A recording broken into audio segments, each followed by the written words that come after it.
The desert wind still clung to Jake Mercer's skin as he stepped off the bus, his duffel bag slung over one shoulder. After 18 months deployed with the Marines in Iraq, the quiet streets of his hometown, Cedar Ridge, felt surreal. The air smelled of pine and gasoline, familiar, yet distant. He hadn't expected a parade, but he hadn't expected this either. Where his grandfather's sprawling 10-acre property should have been land passed down through 3 generations of Mercer stood a gated community of sleek, modern townhouses. A sign arched over the entrance. The Pines at Cedar Ridge Luxury, Lee Vy Ing at its finest. Jake's grip tightened on the deed in his pocket. The paper was worn from the months he'd carried it overseas, a reminder of what he was fighting for. Home. A security guard in a crisp uniform eyed him from the gatehouse. Help you, sir? Yeah, Jake said, voice low. You can tell me why the hell there's a neighborhood on my land. The guard's radio crackled. Minutes later, a silver Lexus pulled up, and out stepped Daniel Graves, president of the Cedar Ridge Homeowners Association. His smile was polished, his handshake firm. Mr. Mercer, welcome back. There's been a misunderstanding. Jake didn't take his hand. No, a misunderstanding. This is my land. Daniel sighed, pulling a folder from his briefcase. We sent notices. You signed the development agreement. Jake flipped through the papers, then froze. At the bottom was a signature that looked almost like his. But he'd been in Fallujah when this was dated. You forged this, Jake said, voice dangerously calm. Daniel's smile didn't waver. Be reasonable. Families live here now. What are you going to do? Tear down their homes? Jake's phone buzzed. A text from his demolition foreman. Boss, we got the permits for the old mill demolition. You in? Daniel's eyes flicked to the phone and his face paled as he read the company name on the screen. Mercer Demolition var Reclamation. Jake pocketed his phone. Guess you'll find out. Jake's first move was calling his old squad mate, Marcus Cole, now a bulldog of a lawyer. This is federal fraud, Jake. Forging documents while you were deployed? That's a violation of the SARE VY Members CIVY L Relief Act. We'll bury them. But the HOA had deep pockets and connections. By morning, Jake was served with a cease and desist order, barring him from harassing residents or operating demolition equipment near the development. Then the threat started. A brick through his window. A whispered warning at the local diner. Drop this, or next time it's not the window. But Jake had served VY Ved worse than small-town intimidation. Digging deeper, Jake uncovered a web of corruption. The county surveyor admitted the property markers had been moved. The planning department had falsified permits. And in the final blow, his ex-wife, Lena, was on the HOA's payroll. Security footage showed her handing Daniel Graves' keys to Jake's grandfather's safe deposit box, the one holding the original deeds. Confronting her was like stepping on a landmine. You sold me out, Jake demanded, standing in her cramped apartment. Lena's hand shook. I needed the money. Daniel promised it was just paperwork that you'd be compensated. Jake laughed bitterly. And you believed him? Her voice broke. I was angry. After the divorce, you got everything. With the FBI now involved, the HOA's empire crumbled. Daniel Graves was arrested mid-fundraiser, his wife screaming about political persecution. The residents, once hostile, realized they'd been swindled. But Jake wasn't done. Instead of evicting families, he offered to sell them their homes at half price, with veterans getting an additional discount. The undeveloped land? He kept it for the house his grandfather had always wanted him to build. At the community meeting, Diane Carter, the most vocal critic, stood with tears in her eyes. I misjudged you. Jake shrugged. You weren't the enemy. They were. Months later, as Jake broke ground on his new home, Lena approached, holding a check. My cut from a lawsuit against Daniel. It's yours. Jake studied her, the woman he'd once loved, now a stranger. Keep it. She hesitated. Why help them?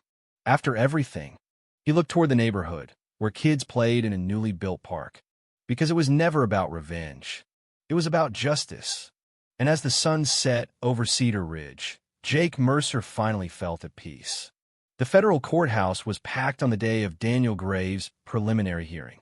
Reporters lined the steps, and Jake Mercer stood silently in the back, arms crossed, watching as Daniel, now in an ill-fitting county jail jumpsuit, was led to the defendant's table. Then, a murmur rippled through the crowd. A tall, silver-haired man in a tailored suit entered, flanked by two attorneys. Senator Robert Halston. Marcus Cole stiffened beside Jake. "That's not good." Halston didn't glance at Jake. Instead, he took a seat directly behind Daniel, sending a clear message. This man has protection.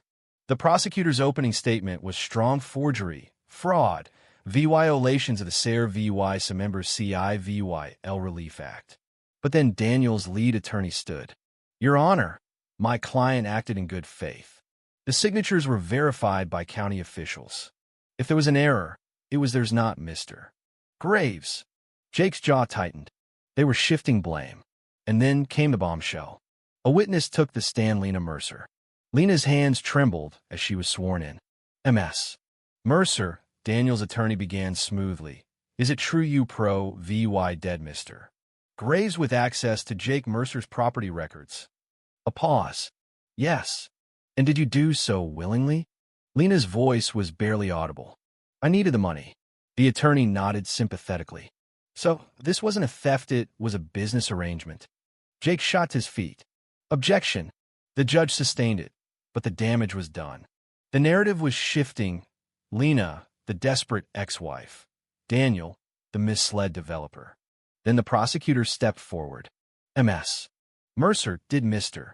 Graves ever mention Senator Halston's involvement?" Daniel's attorney exploded. "Relevance." The judge allowed it. Lena hesitated. "He said the senator had approved the project." A gasp filled the courtroom. Halston's face darkened. By the next morning, the local news was spinning the story. Scandal deepens. Ex-wife implicates senator in land fraud. Jake's phone rang. It was Ollie vy Bennett, the reporter who'd broken the first story. "Jake, meet me." Now, at a diner outside town, Ollie vy slid a file across the table. "Halston's dirty. This development wasn't just about your land, it was a money laundering front." Jake flipped through the document shell companies, offshore transfers. "How'd you get this?" Ollie vy smirked. "A source in Halston's office. But here's the kicker, your ex-wife knew." Jake's stomach dropped. "Lena, she wasn't just paid to give up her deeds. She was funneling money for them." That night, Jake confronted Lena outside her apartment. "You lied under oath." Lena's eyes were red-rimmed. "I didn't have a choice. Halston owns judges, Jake. If I talked, I'd disappear." Jake stepped closer. "Were you still working for them?" A car screeched around the corner. Gunfire erupted. Jake tackled Lena behind a dumpster as bullets peppered the brick wall. When the car sped off, Lena was shaking. "They're cleaning house." Jake pulled out his phone. "We're not waiting for the trial." Marcus filed an emergency motion with the FBI attaching Ollie vy A's EVY Denke. Within hours, federal agents raided Halston's estate. News helicopters circled as the senator was dragged out in handcuffs, screaming about a witch hunt. But the real VY Tory came from an unexpected place. Diane Carter, the HOA's loudest critic, stood on Jake's porch with a folder. Graves kept records. Every bribe, every threat. Jake flipped through it and froze. A photo showed Halston shaking hands with a man Jake recognized instantly. His own grandfather's lawyer. The lawyer, Richard Voss, had drafted the will Leah VYing Jake the land. But the documents Diane VY dead told a different story. Voss had altered the will, getting out Jake's uncle, who'd been promised a share. And Halston had paid him to do it. Why? Jake demanded when they tracked Voss to a fishing cabin in Montana. The old man sighed. "Your uncle was going to sell to developers. Halston wanted the land quietly. Your military SARE VYC made you the perfect mark overseas, out of touch." Jake's fists clenched. "You set me up to be robbed." Voss nodded. "And then you won." With Voss's confession, the original will was restored. Jake's uncle got his share and immediately sold it back to Jake. The Pines at Cedar Ridge became a true community, resident-owned and corruption-free. At the ribbon cutting for the new park, Ollie VY pulled Jake aside. "What now?" He looked at the crowd, families, kids, even Lena, who'd testified against Halston in exchange for immunity. Now, Jake said, "I'd build that house my grandfather wanted." And as the first shovel of dirt turned, Jake Mercer finally understood. This land wasn't just his inheritance. It was his legacy. The sound of hammers echoed across Jake Mercer's property as construction began on his grandfather's dream home. The foundation had barely been poured when a black SUV rolled up, kicking dust across the worksite. A man in mirrored sunglasses stepped out. Agent Daniel Cross, FBI Financial Crimes DVY Shown. "Mr. Mercer, we need to talk about Halston's offshore accounts." He held up a photo of a Swiss bank vault.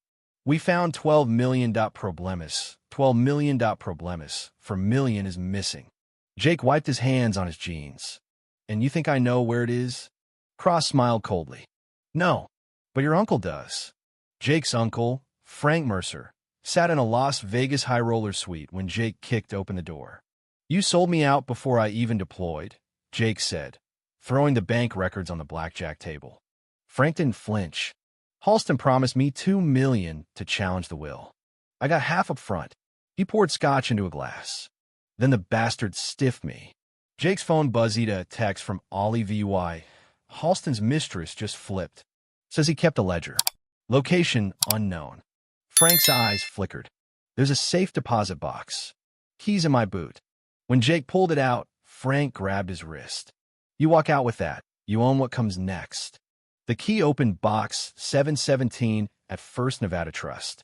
Inside, a black leather ledger, a Glock 19, a deed to a remote cabin in Idaho. Jake flipped through the ledger column after column of initials, dates, and amounts. One entry froze him. J.M. Dula, 250K, Falcon Ridge. His father's initials. The month before he died. Ollie VYA's voice was hushed when he called her. "Jake, your dad was investigating Halston's land deals when his chopper went down." The gun felt heavy in his hands. Snow crunched under Jake's boots as he approached the Idaho cabin. No lights. No tire tracks. The door was unlocked. Inside, maps pinned to the walls, red strings connecting Halston to military base expansions. And in the Centera photo of Jake's father shaking hands with Colonel Elias Voss, Richard Voss's brother. A floorboard creaked behind him. Jake spun, gun raised facing a gaunt man in a wheelchair. Colonel Voss himself. "You look just like James," the colonel rasped. "Right before your father realized he'd signed his death warrant." The colonel coughed into a handkerchief. "Your father found a fraud. Halston was stealing military land through fake surveys. My brother covered it up with forged deeds."